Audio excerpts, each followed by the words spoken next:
and to end by declaring that the concession was nothing, and that, his one desire being to manifest the dictates of his heart and the psychic magnetism which his friend exercised, he, in short, looked upon the dead souls as so much worthless rubbish. "Not at all," replied Chichikov, pressing his hand, after which he heaved a profound sigh. Indeed, he seemed in the right mood for outpourings of the heart, for he continued, not without a ring of emotion in his tone, "If you but knew the service which you have rendered to an apparently insignificant individual who is devoid of both family and kindred! For what have I not suffered in my time? I, a drifting bark amid the tempestuous billows of life! What harryings, what persecutions have I not known? Of what grief have I not tasted? And why? Simply because I have ever kept the truth in view, because ever I have preserved inviolate an unsullied conscience, because ever I have stretched out a helping hand to the defenceless widow and the hapless orphan." After which outpouring Chichikov pulled out his handkerchief and wiped away a brimming tear. Manilov's heart was moved to the core. Again and again did the two friends press one another's hands in silence as they gazed into one another's tear-filled eyes.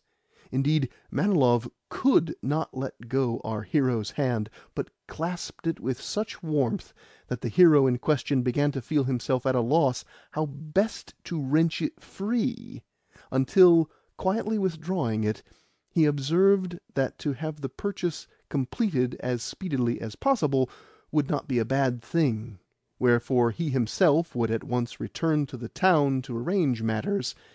Taking up his hat, therefore, he rose to make his adieus. "What? Are you departing already?" said Manilov, suddenly recovering himself and experiencing a sense of misgiving. At that moment his wife sailed into the room. "Is Paul Ivanovitch leaving us so soon, dearest Lizanka?" she said with an air of regret. "Yes, surely it must be that we have wearied him," her spouse replied. "By no means," asserted Chichikov, pressing his hand to his heart. "In this breast, madam, will abide for ever the pleasant memory of the time which I have spent with you. Believe me, I could conceive of no greater blessing than to reside, if not under the same roof as yourselves, at all events in your immediate neighbourhood." "Indeed?" exclaimed Manilov, greatly pleased with the idea. "How splendid it would be if you did come to reside under our roof, so that we could recline under an elm tree together, and talk philosophy, and delve to the very root of things." "Yes, it would be a paradisiacal existence," agreed Chichikov with a sigh. Nevertheless, he shook hands with Madame. "Farewell, Sudarina," he said, "and farewell to you, my esteemed host. Do not forget what I have requested you to do." "Rest assured that I will not," responded Manilov. "Only for a couple of days will you and I be parted from one another." With that the party moved into the drawing-room. "Farewell, dearest children," Chichikov went on as he caught sight of Alkid and Themistocleus, who were playing with a wooden hussar which lacked both a nose and one arm. "Farewell, dearest pets. Pardon me for having brought you no presents, but, to tell you the truth, I was not, until my visit, aware of your existence. However, now that I shall be coming again, I shall not fail to bring you gifts. Themistocleus, to you I will bring a sword. You would like that, would you not?"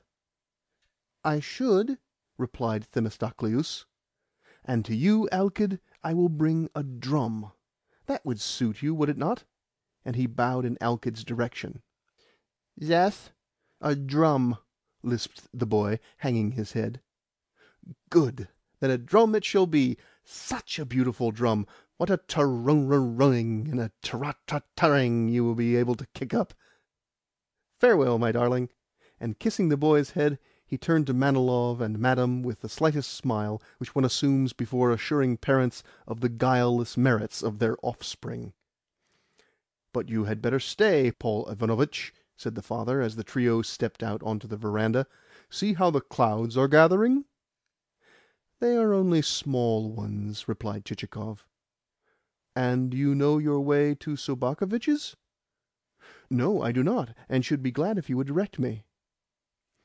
"If you like, I will tell your coachman." And in very civil fashion Manilov did so, even going so far as to address the man in the second person plural. On hearing that he was to pass 2 turnings and then to take a third, Selifan remarked, "We shall get there all right, sir," and Chichikov departed amid a profound salvo of salutations and waving of handkerchiefs on the part of his host and hostess, who raised themselves on tiptoe in their enthusiasm. For a long while Manilov stood following the departing britchka with his eyes. In fact, he continued to smoke his pipe and gaze after the vehicle even when it had become lost to view. Then he re-entered the drawing-room, seated himself upon a chair, and surrendered his mind to the thought that he had shown his guest most excellent entertainment. Next his mind passed imperceptibly to other matters, until at last it lost itself God only knows where.